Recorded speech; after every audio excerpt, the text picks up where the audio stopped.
So Illinois increased its gas tax, doubling it a couple of years ago to pay for the Restore Illinois capital plan, I think is what it's called. But it was like a $45 billion multi-year capital plan. It's going to be funded by some gambling expansion. Then also to pay for roads and whatnot, they doubled the state's gas tax by like 19%. They also tacked on a annual increase tied to inflation. So that's just the state gas tax portion. There's a measure at the statehouse that could allow for municipalities to levy an additional tax on gasoline. And an organization that would be impacted by this, something that you use regularly throughout the week, a convenience store, a fuel retailer, and we connect now on the WMAY morning news feed with Josh Sharp. He is the president and CEO of the Illinois Fuel and Retailers Association. I'm Greg Bishop on WMAY. Josh, thanks for taking time. We just reviewed some of the inflation numbers. Energy has increased 30% nearly as part of the overall increased inflation issues. Where are we standing right now on fuel prices in the state of Illinois?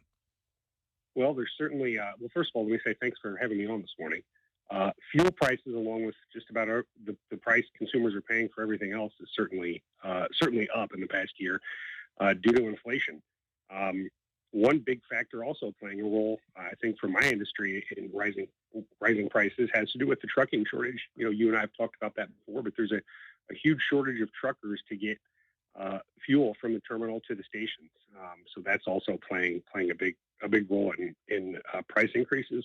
We're also seeing a delay on getting certain products like biodiesel and ethanol to our members as well. So all of those factors, as the industry seeks to recover from the pandemic, have certainly led to price hikes in Illinois. And we'll talk about recovering from the pandemic and maybe some of the things that need to happen for the industry to ensure that consumers get, reasonably priced fuel so that they can continue living their lives.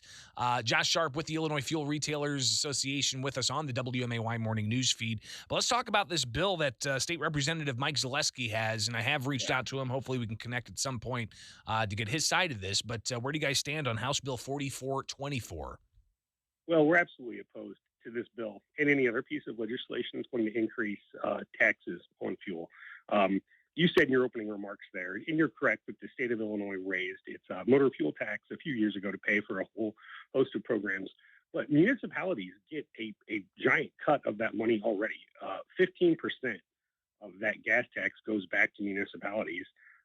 So if the Illinois gas tax generates roughly $100 million a month for the state, which it does, $15 million of that is going back to municipalities already.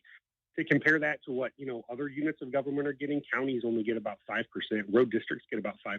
But again, municipalities get triple that amount. They get 15%. They also get 1% cut of the state sales tax that goes on top of the motor fuel tax in the state. Illinois' taxing structure being what it is, we're only one of 6 states that allows a sales tax on top of the motor fuel tax. So they also get that money.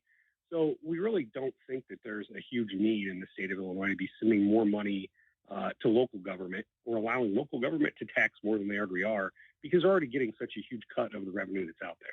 And Josh, the way it works is the state collects all of the gas taxes and then distributes it. Would they also have to collect any local gas tax on top of that and then distribute it back to the state? They do. By law, they do collect a local MFT and then send that back to the locals. The Department of Revenue handles that. Well, that just seems like an unnecessary layer of bureaucracy that could cost more. But what do you think the impact would be to especially those border communities we've talked about before, Josh?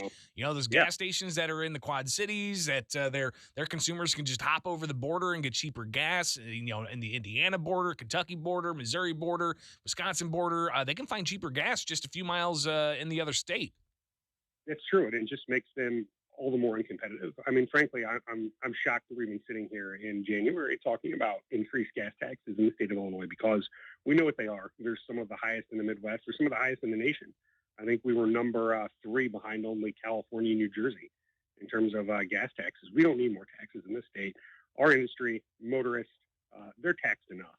And I think the way that we're talking about doing this legislation, where it provides this little narrow carve out for certain municipalities to tax fuel, is really misguided. There's already a mechanism in law where if you're in Illinois, what we call a non-home rule community, and you want to have certain powers to tax and spend, you can convert to a home rule community, and that gives you an opportunity to tax in a whole host of things. You could impose an amusement tax, or you could impose a hotel and lodging tax.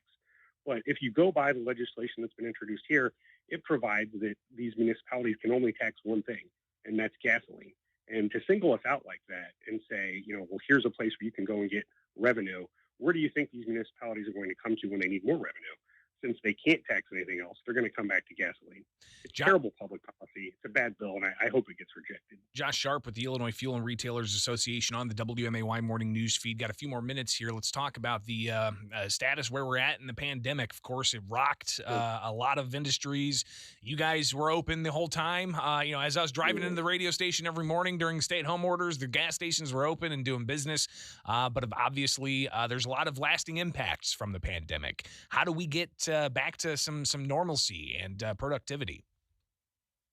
Well, it's been a roller coaster ride for this industry. I think, people forget, less than 2 years ago, we saw the price of a gallon of oil go to, I think, minus $41 a barrel at one point. That's right. I forgot about that. That's right. Yeah. I mean, people have forgotten this. I mean, this industry is it's been a real roller coaster up and down. In terms of getting, back to some sense of normalcy, I think we have to get help in the labor market. We have to see, I think, some workers return. We've got people working 8, 10, 12-hour shifts at gas stations just because of a lack of labor that's available out there. So it's been incredibly difficult. If you're an owner of a gas station, you're an operator, you're in trucking and you're shipping fuel. It's an odd time, and I hope we get back to something normal soon.